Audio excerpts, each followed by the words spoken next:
नमस्कार आदाब दोस्तों। तो चलिए आज हम फिर लाए हैं देश दुनिया की तमाम छोटी बड़ी ब्रेकिंग न्यूज़। तो खबरों को स्टार्ट करने से पहले आपसे छोटी सी रिक्वेस्ट है दोस्तों, अगर चैनल पर नए हैं तो चैनल को सब्सक्राइब करें, नोटिफिकेशन को ऑन करें और वीडियो को लाइक करें, अपने दोस्तों में ज़्यादा से ज़्यादा शेयर करें। तो बढ़ते हैं खबरों की। सिक्किम के नाथुला इलाके में मंगलवार को हुए हिमस्खलन में 7 पर्यटकों की मौत हो गया और 11 अन्य घायल हो गए। वहीं करीब 80 पर्यटकों के अंदर फंसे होने की आशंका है। पुलिस अधिकारी ने यह जानकारी दे बता दें कि घायलों को राज्य के राजधानी गंगटोक के अस्पताल में ले जाया जा रहा है। एक वरिष्ठ पुलिस अधिकारी ने बताया कि बचाव और निकासी अभियान जारी है। मालूम हो कि नाथुला पास चीन की सीमा पर स्थित है और अपनी प्राकृतिक सुंदरता के कारण प्रमुख पर्यटन स्थल है। जानकारी के अनुसार नाथुला इलाके में मंगलवार दोपहर करीब 12:20 पर हिमस्खलन हुआ। घटना के बाद 6 लोगों ने नजदीकी सैन्य अस्पताल में दम तोड़ दिया। मरने वालों में 4 पुरुष, 1 महिला और 1 बच्चा शामिल है। पुलिस अधिकारियों ने कहा कि गंगटोक को नाथुला से जोड़ने वाले जवाहरलाल नेहरू रोड पर हिमस्खलन हुआ है।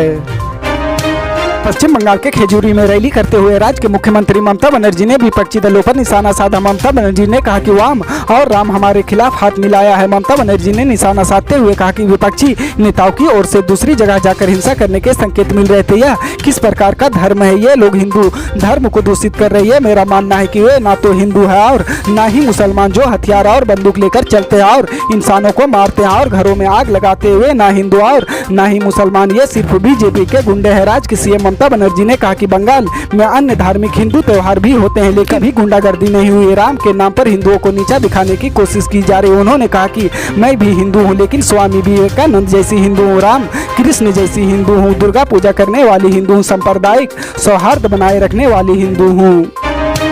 लक्ष्मणगढ़ के एसडीएम कार्यालय के सामने 1 रैंक 1 पेंशन की मांग को लेकर पूर्व सैनिकों ने पूर्व सैनिक वेलफेयर समिति के तत्वाधान में एसडीएम कार्यालय के सामने धरना देकर ज्ञापन सौंपा। पूर्व सैनिक वेलफेयर समिति लक्ष्मणगढ़ के तत्वाधान में समिति के अध्यक्ष गौस मोहम्मद के नेतृत्व में उपखंड क्षेत्र के पूर्व सैनिकों ने 10 सूत्रीय मांग को लेकर राष्ट्रपति व प्रधानमंत्री के नाम लक्ष्मणगढ़ उपखंड अधिकारी राजेश कुमार मीणा को ज्ञापन सौंपा। ज्ञापन में बताया गया कि देश आजाद होने से लेकर अब तक पूर्व सैनिकों जवानों के साथ लगातार भेदभाव और अन्याय रवैया है, जिसके खिलाफ पूर्व सैनिक जवानों की तरफ से 20 फरवरी 2023 से लेकर जंतर मंतर दिल्ली में अनिश्चितकालीन धरना प्रदर्शन जारी किया हुआ है। इसी क्रम में मंगलवार को लक्ष्मणगढ़ उपखंड कार्यालय के सामने धरना व विरोध प्रदर्शन कर राष्ट्रपति व प्रधानमंत्री के नाम ज्ञापन सौंपा गया है।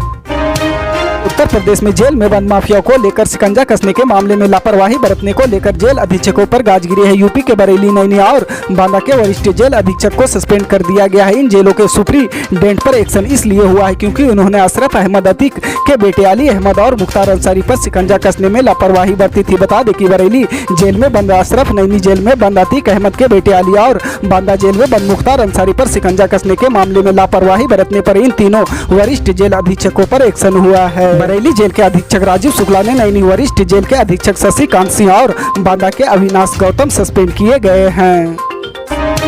गुलाम नबी आज़ाद ने मंगलवार को पीएम मोदी की तारीफ करते हुए कांग्रेस पर हमला बोला। आज़ाद ने कहा, मैंने उसके साथ जो किया उसके लिए मुझे मोदी को श्रेय देना चाहिए। वह बहुत उदार थे। विपक्ष के नेता के रूप में मैंने उन्हें किसी भी मुद्दे पर नहीं बख्शा, चाहे वह धारा 370 हो या सीएए या हिजाब का मुद्दा। मेरे कुछ बिल पूरी तरह से फेल हो गए लेकिन मुझे उन्हें इसका श्रेय देना चाहिए क्योंकि उन्होंने एक राजनेता की तरह व्यवहार किया, उसका बदला नहीं लिया। कांग्रेस G23 ग्रुप के नेताओं के बीच बीजेपी करीबी होने का आरोप पर गुलाम नबी आज़ाद ने कहा कि ये बकवास है। अगर G23 बीजेपी के प्रवक्ता थे तो उन्हें कांग्रेस नेता ने सांसद क्यों बनाया? उन्हें सांसद, महासचिव और पदाधिकारी क्यों बनाया? मैं अकेला हूं जिसने पार्टी बनाई, बाकी लोग अभी भी वही है। यह दुर्भाग्यपूर्ण, अपराधिक और बचकाना आरोप है।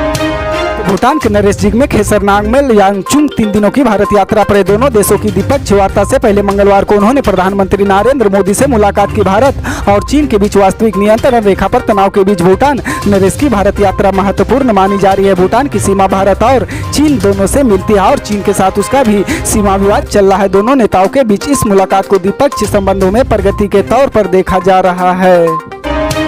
तो लोकसभा चुनाव में अभी 1 साल का वक्त बाकी है लेकिन सियासी बिसात बिछाना शुरू हो गई है। बीजेपी एक तरफ 2014 और 2019 से भी बड़ी जीत 2024 में दर्ज करने की कवायद में लगी है तो दूसरी तरफ पीएम मोदी को केंद्र की सत्ता में हैट्रिक लगाने से रोकने के लिए विपक्षी एकता का ताना बाना इन दिनों दक्षिण भारत में बुना जा रहा है। इस विपक्षी एकजुटता के नए सूत्रधार तमिलनाडु के मुख्यमंत्री एम.के. स्टालिन बन रहे, जिन दलों को कांग्रेस के साथ लाने में सफल नहीं हो पा रही थे उन छत्रपों को अपने मंच पर सिर्फ साथ लाए ही नहीं बल्कि बीजेपी के हथियार से पीएम मोदी को मात देने का एजेंडा भी सेट कर रहे हैं। स्टालिन ने 1 मार्च को अपने जन्मदिन पर चेन्नई में एकजुट हुए विपक्षी दलों के नेताओं से कहा था कि 2024 के लोकसभा चुनाव इसलिए नहीं है कि इसमें कौन जीतता है, बल्कि इसलिए है कि इसमें इसको किसको नहीं जीतना चाहिए। स्टालिन ने कहा कि यह मेरे जन्मदिन समारोह में नहीं बल्कि विपक्षी एकता की शुरुआत है। अब एम.के. स्टालिन ने 1 महीने के बाद फिर विपक्षी दलों को सामाजिक न्याय सम्मेलन के नाम पर इकट्ठा किया है और उन्हें 2024 में बीजेपी के खिलाफ अहंकार छोड़कर एकजुट होने की अपील की है।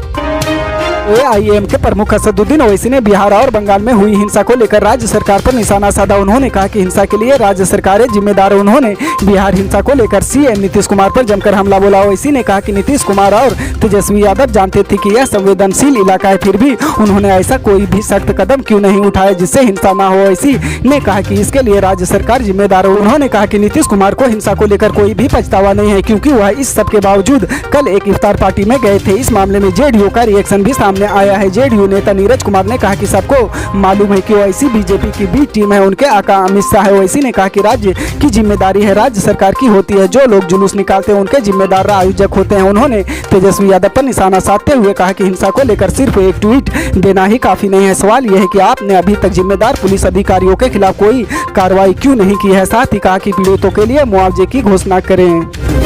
पल पल की अपडेट जानने के लिए जुड़े रहे आप न्यूज के साथ। मिलते हैं अगली बड़ी खबर में।